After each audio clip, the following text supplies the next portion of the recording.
Truck Guns, Part 4. I think this is the longest series hitherto on gunfighter life. Today we're going to be talking about what here in America is likely the most common truck gun, because it's one of the most common long guns, the intermediate cartridge carbine or rifle. Most commonly here in America, the AR-15. But today's episode is going to include like the AR-15 variants, the A.K. variants, and some other things. But what's going to characterize today's episode is the intermediate cartridge. Far more powerful than anything we've discussed up to this point on the truck gun series. More than your carry gun, more than your full-size fighting handgun, more than your pistol caliber carbine. Moving up the amount of firepower spectrum. Now, despite what a lot of politicians might have you believe, these black rifles are not particularly powerful in regards to other rifles, but they are more powerful than handguns and PCCs, and they're a good balance of power and shootability. There's a reason they're so prevalent on battlefields today, and have been since kind of lessons learned in World War II, World War I and World War II, and then going into the Cold War.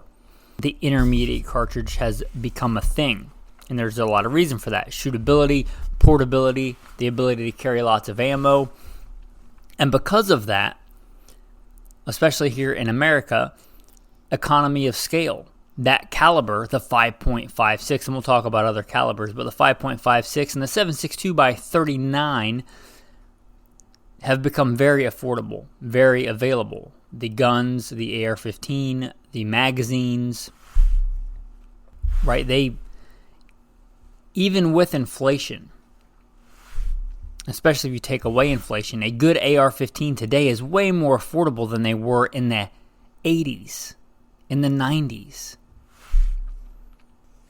Right? Because there are so many, they are so prevalent. They are kind of America's rifle. They may not stand for America's rifle, but they may as well. The AR may as well stand for America's rifle. It's so common here. Even if there were no other good reasons, and there are several which we'll go over, that would be a big reason why it would be probably one of the number one truck guns, even if it wasn't a great choice, because it's what people have. Just like in days of yore, when I was growing up, it was not uncommon to have somebody with a hunting rifle and a shotgun hanging in the back glass of their truck. That was just a normal thing. Why? Because that's what people had and that's what they used. They were the most common things. Pump shotgun and, let's say, a lever action 30-30 or a bolt action hunting rifle. Those were probably the most common long gun. Well, there's been a shift in urbanization of America, a tacticalization of America, and I'm not against that. You know, I've spent the majority of my adult life as a professional gunfighter, as you know if you listen to the bio. So I'm not against that. I'm just saying that is the most common rifle of today. So for that reason alone, it likely ends up in a lot of vehicles. It's what people have, it's what they shoot, it's what they're familiar with. That intermediate caliber cartridge. But this is a truck gun episode, so I don't want to get off on too many tangents. Let's talk about intermediate caliber rifle/carbines and their advantages or disadvantages as truck guns.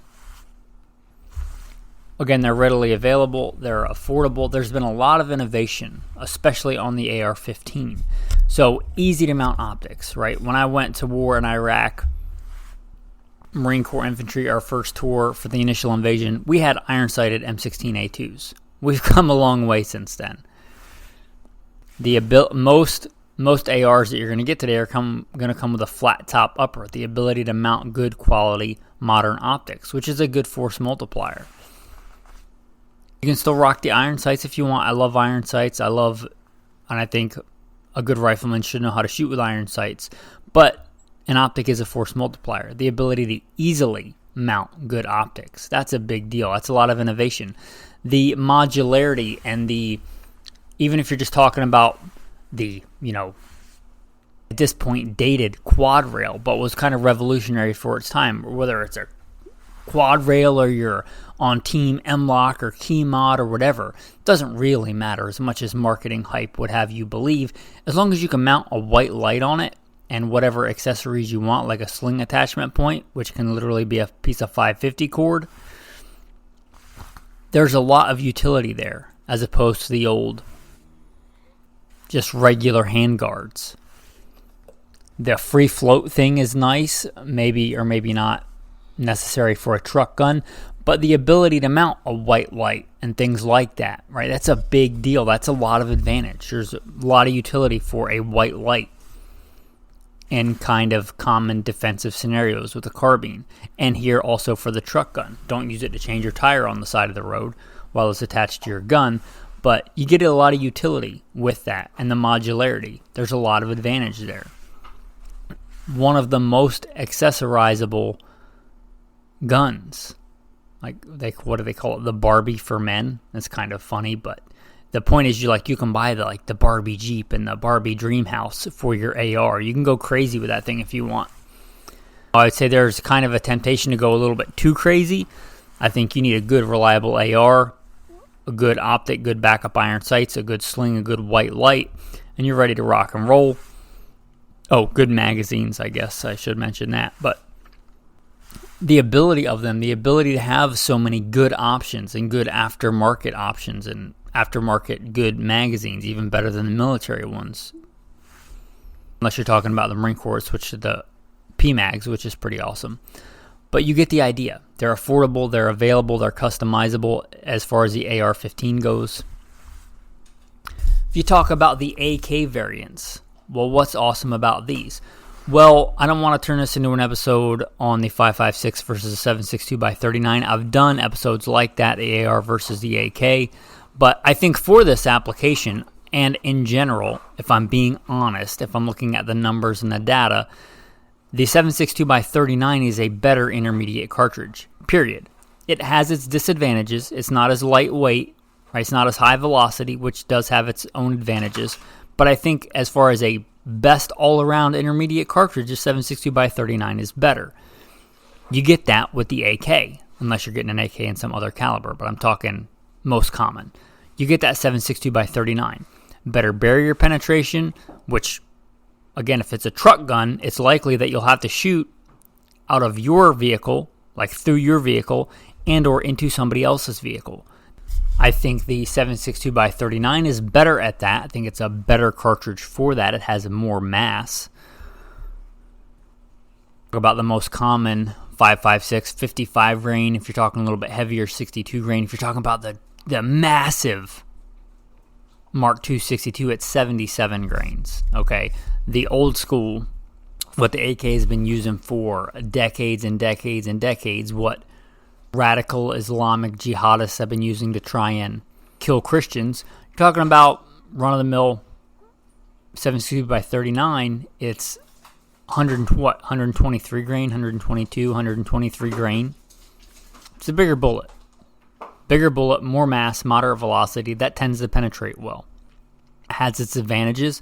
Again, I think it's a better all-around cartridge for intermediate cartridge. I think it's a better hunting cartridge than 5.56, not than a lot of other cartridges. But we see that here.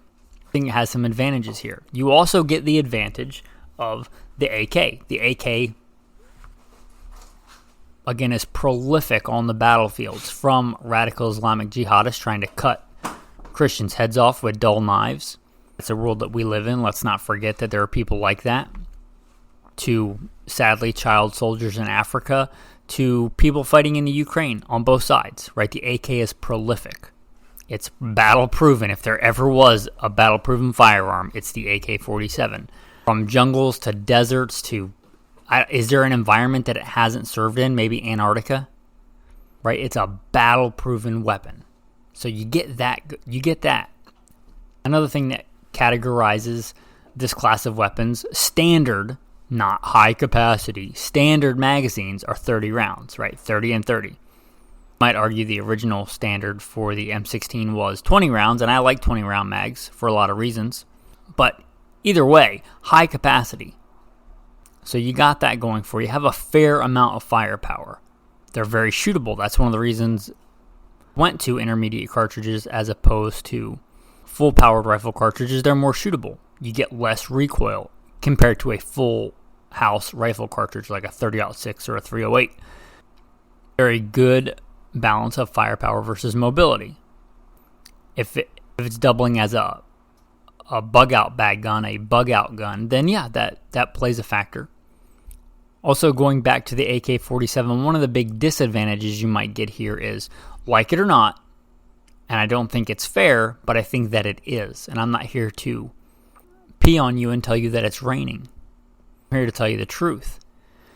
Here in America, we see A.K.s largely as a bad guy gun. And again, it's not fair because A.K.s are just tools. They're no better or worse evil or good than an AR-15 or your grandpappy's lever action 30-30, but that's the way they're perceived. That's the way the media paints them. That's the color that they're under. That's the ensign that they ride under. Meaning if you have to use one and the men with 10 stars show up, usually the perception is bad guy. That's a bad guy gun. Again, may not be fair, may not be right, but I'm just here to tell you what I think is. Somebody that's served in a lot of different roles, worn a lot of different hats, literally. It's perceived by a lot of people in the general public, I think, as a bad guy gun. So, if you're going to go that route, really consider that. You may want to go with an AK that doesn't look like an AK, a A.R.s. For a long time, I had a A.R.s pistol back when they were legal, way back in the day, like a year ago, when they were legal, but I had this years before that. A A.R.s 7.62x39 with a brace. One of the cool things about the AK platform as opposed to the AR platform is the AR platform has a buffer tube. The AK doesn't need a buffer tube, meaning you can fold the stock, and you can get folding stock ARs, but you can't fire them like that. It's pretty handy to have a maneuverable gun like that you can maneuver inside a vehicle and still fire if you have to, that will operate with a folded stock. A.R.s doesn't really look like an AK, and I doubt many people that aren't gun nuts, if they looked at one, would think it was an AK. But they absolutely are an AK. They're absolutely reliable. They're built very well.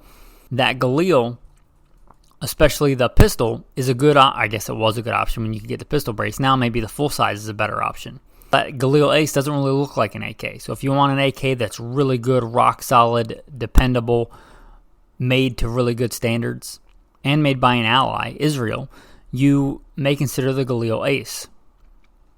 In fact, that was one of my truck guns back when I was doing a lot of stuff in government rides. I needed one that would fit into a bag handily, that wouldn't show, that would be in a normal size bag, not like a rifle case. I was doing a lot of stuff in and around civilians, in and around the general population in government rides, and I needed a covert amount of firepower.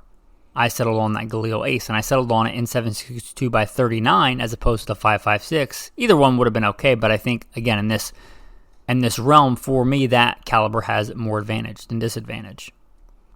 But these aren't the only two players on the field. There are plenty of other good intermediate caliber options for this. One that comes to mind is often forgotten is the VZ58. Light, handy, would be a great truck gun.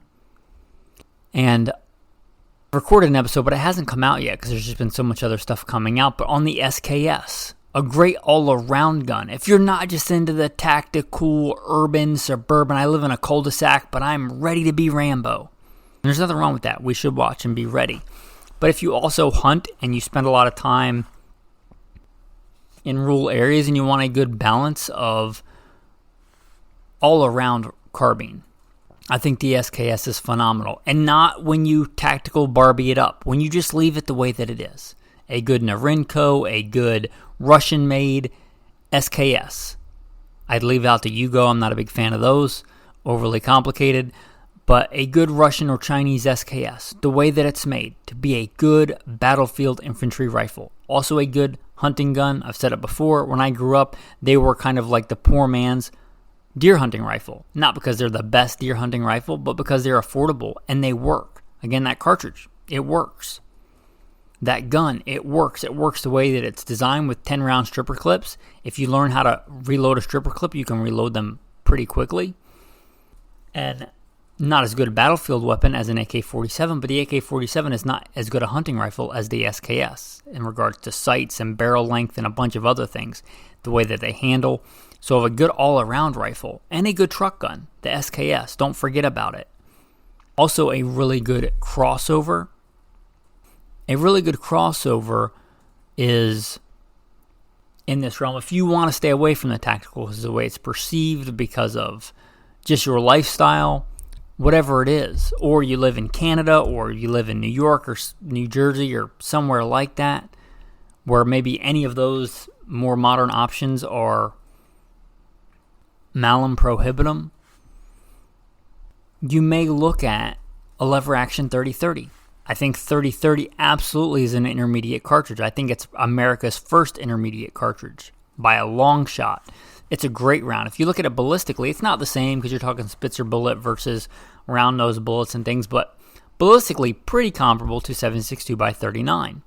And a lot of the ammunition you're going to get for 30-30 is going to be good quality hunting ammo, which means it's going to be great on soft targets. 30-30, a lever action 30-30 has decent capacity. It doesn't have the rate of fire of a semi-auto, but it's got a lot higher rate of fire than a lot of other guns. And there's a lot of utility there for a truck gun. Just a good iron sight. Winchester 94 or Marlin 336. The Marlin 336 lends itself better to optics. So if you want to get a 336 and throw an LPVO on it or a red dot, there's nothing heretical in my opinion about that. A good lever action 30-30 is a good truck gun. Has been for a long time, continues to be so. Those are really good crossovers. Getting more into the tactical, let's not forget also the Mini 14. The Mini 14s are awesome. I use the Mini 14 in a professional context. I used them as a police officer. They were still in inventory. We had M16s. We had fully auto, like Car 15 M16 variants. I had access to all that and access to like full auto subguns. A lot of times I just grab the Mini 14. I like the way that it handles. I like the way that it shoots. There's nothing wrong with it. I'm going to tell you, full auto is almost useless in most military police contexts except for very, very niche applications. Full auto think that it's really cool, but from somebody that shot a lot of full auto and a lot of machine guns, it's not that cool. It's cool just for fun, but as far as actually effective, not super effective unless you're talking about a tripod or vehicle-mounted belt-fed system. You're talking about a shoulder-fired system, honestly not super effective in most situations. Not when you're responsible and you are morally responsible for every round fired. Just on a battlefield where all the enemy is in the easterly direction and you can just shoot anything over there, right? That's generally not the context we find ourselves in a modern CONUS defensive context. So, anyway, went off on a little bit of a tangent there, but the Mini 14 is a great, handy little carbine. It's called the ranch rifle, right? Some of those variants, the ranch rifle. So if you live on a ranch, you're talking about a truck gun like that, that makes a lot of sense. And they also make the Mini 30. I think I've said before, I think the Mini 30, which fires 7.62 by 39, is perhaps one of the best all-around, like, bug-out guns. Apocalypse End of the World guns, you get one of those, you put an LPVO on it, because that's one of the big advantages to the AK. You can mount optics on AKs, you can mount optics on Galils, but the solutions are not great. It's not nearly as rock solid. The Mini 14 comes with a good solid, I think they even come with scope rings. You can mount a good quality modern LPVO very easily. And I say do that. That's a great option. A Mini 30 or a Mini 14 with a good LPVO, that's a really, really good option. And it doesn't look nearly as bad guy-ish in our society as an AK-47. If you're talking about a Mini 30, you're talking about basically the same amount of firepower, pretty much the same kind of reload, same style of reload. The Rock and Lock magazine system. It's a good system. I'm a fan of the Mini 14. I'm a fan of the Mini 30. Mini 30 is a great gun, and it comes in stainless, which if you listen, you know I'm a big fan of stainless. So don't forget about the Mini 30 and the Mini 14. Awesome, awesome options. Also, one may be forgotten about, and I think I've realized this recently. Maybe some people don't trust Kel-Tec, and maybe I should do a whole Kel-Tec episode like Kel-Tec's cool, but can you trust them, or something like that. Now, to be fair, Kel-Tec does a lot of this to itself because they make just off-the-wall stuff like bullpup shotguns. First of all, why? Just why? But they really do a lot of kind of off-the-wall stuff, and I commend them for doing really cool, unique guns. However, they're a small company, and I don't think they get a lot of the R&D put into certain models before they release them. Some of their models aren't super reliable, like bullpup shotgun or the Kel-Tec PMR 30. However, some of their models are super reliable. Really good guns and really good values of guns, like the PF9, the P3AT. Those are good, reliable, affordable guns. The Kel-Tec Sub 2000, which I think we mentioned in the pistol caliber carbine episode. Super reliable, super affordable. They've been around a long time. They're a good, simple blowback, simple operation gun. They're affordable, they're reliable. There's nothing wrong with those models. And what brings us back to the intermediate cartridge, they have the SU16. There's a bunch of letter designations that I'm not super familiar with. I have some experience, some first-hand experience with the Kel-Tecs. I never run those professionally, but I have run them and worked with them, and I think they're a good, reliable design. I don't think they get the credit they deserve. Going back to the folding thing, they don't have a buffer tube, unlike the AR, so you can shoot them with a stock folded. They go pretty small. Also, they're very light. They're much lighter than most. You can get super light ARs, but they're lighter than the average AR. So if this is going to double as a bug-out bag gun, a bailout bag gun, a duffel bag gun, you might really look at the Kel-Tec SU16. It's also a piston system, which I don't like direct impingement. They work. You can get them to work. You can get really reliable ones, but they're not my favorite system. The Kel-Tec is a piston system. And again, they're light, they're handy. You can mount good optics on them. You can fire them with the stock folded. There's a lot of advantage to the SU16 in this kind of context. You know, are they going to have the sustained rate of fire of a SOCOM profile barrel Colt M4? No. But how many mags are you dumping through a Kel-Tec SU16? And if you're doing that, you're probably doing it because you want to break it. That's not what we're talking about here in a truck gun context, right? You're talking about convoy operations, which if you have listened to other episodes, you know I was a urban warfare instructor for the United States Marine Corps. I get all about convoy operations and things like that. But for you, truck gun is probably going to be to stop an active shooter or to break contact, escape an evasion. Out of a sticky situation, you're probably not doing mag dumps. If you want a gun to do mag dumps, then get an AK or an AR. But I think for a lot of practical reasons, the SU16 or a Mini 14 or things like that are going to be just as good, and in some cases, maybe even better for what you're trying to do. Don't make the mistake, the Navy SEAL fallacy, I'll call it that, because a Navy SEAL runs a SIG 226 that I got to have a 226, and then I'll be a Navy SEAL. It doesn't work like that. It's like me saying Jimi Hendrix played a Fender Stratocaster, and I don't know what he played, right? I don't know guitars. I know the Fender Stratocaster. But if he did in fact play a Fender Stratocaster, the fact that he played it and made it sound really good doesn't mean that it's the best guitar for me. I might be better off with a Les Paul. And the fact that I get a Fender is not going to make me Jimi Hendrix, right? So don't fall into that with the guns like Navy SEALs use a SOCOM profile. Colt M4, so I gotta have that. And by proxy, I'll be a Navy SEAL. But you won't. And don't make the mistake of thinking that you're doing the same things a Navy SEAL is going to do, or a Marine Corps infantryman. This is bigger than this one episode, but what are you going to be doing with the gun? What is important to you?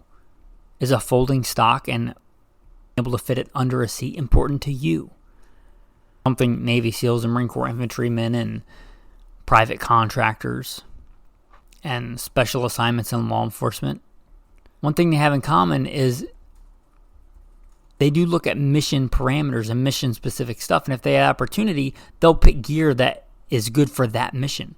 What's your mission, men? What are you trying to accomplish? And what's the best gun for that? Anyway, wrapping up intermediate caliber carbines. They're a really good balance of firepower and mobility. They're very prevalent today, so economy of scale, you get a lot of value there. You get decent capacity. Something I didn't mention, but I should have, you get decent range, like point blank range. Meaning the distance you can zero your rifle for and aim at the center of mass and expect to hit a target. It's a lot farther than any of the options we've discussed thus far, than a handgun, than a pistol caliber carbine. Also round per round more effective than options we've discussed so far. Not than options we'll discuss in the future, but again, it's a good balance of firepower, mobility, capacity, economy of scale. The 5.56 and the 7.62 by 39 are both decent intermediate calibers. There are others. I mentioned the 30-30. There are other intermediate calibers. You may decide you're the 300 blackout guy or you're the 6.8 SPC guy. But all those intermediate cartridges, they have a lot in common. Good balance of firepower versus mobility. Generally much higher velocity than handgun rounds. And there's a lot of advantage there. So there's a lot of advantage to these for a truck gun. Are they the right truck gun for you? Again, you do your own mission analysis. Gather your own intel. Where do you live? Do you live in rural Wyoming? Do you live in Dallas-Fort Worth Metroplex? Live in Seattle, Washington? Do you live in Southern California? Do you live in the North Woods of Maine? You do your own kind of research. Do you live in Canada? Do you live in South Africa? Right, that changes things. By God's grace, I know we have listeners from all over. Italy. You do your own analysis.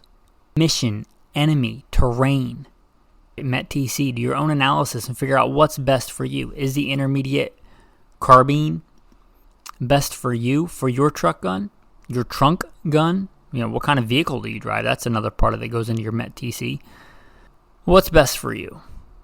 Maybe it's best for you just because you have the most experience with it. You're a vet of the global war on terror, and that's like the only rifle you've ever really had any real experience in training with. Honest with yourself, you're not going to go out and put hundreds of hours into another platform. So, yeah, that might be the best one just by default for you because it's what you're familiar with. Anyway, just some thoughts on the intermediate carbines for truck guns. With that, your tactical tip of the day. Tactical tip of the day, a tire repair kit. You might think, wait, we're supposed to be talking about tactical stuff. I'm getting ready for the end of the world, man. Well, it would really suck bugging out the end of the world and you got a flat tire. Absolutely practical, tactical. Tire repair kit and or a spare tire and or a way to inflate a tire. Right. I think that's a manly skill that you should know. Everybody, absolutely. I think every man considers himself a warrior should know how to shoot and run a gun, handgun, rifle, shotgun. I agree with that. I also agree you should know how to change a freaking tire and patch a tire. That's also really important. Talking about truck guns or trunk guns, have a spare tire, know how to change a tire, know how to patch a tire. Hopefully your car has a spare tire, but even if it does, sometimes it's safer, just depending on the side of the road and the environment, to just patch it real quick. A tire repair kit is not that expensive. Fix a flat to reinflate it is not that expensive. Also, little emergency air compressors you can plug into the outlet in your car and slowly inflate a tire. Those things can come in really handy. I've used all those things before. They come in really handy.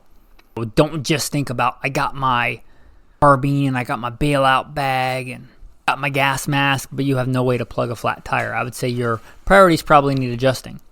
Because even in really bad times, you can still get a flat tire, and that might really hurt you. Anyway, tactical tip of the day out of the way. Tactical verse of the day. I was reading this morning in Matthew, and very fitting for today's episode. Watch therefore, for you do not know what hour the Lord is coming. And again, therefore you also be ready, for the Son of Man is coming at an hour you do not expect. Watch therefore, for you know neither the day nor the hour in which the Son of Man is coming. Thanks for listening. Have a blessed day.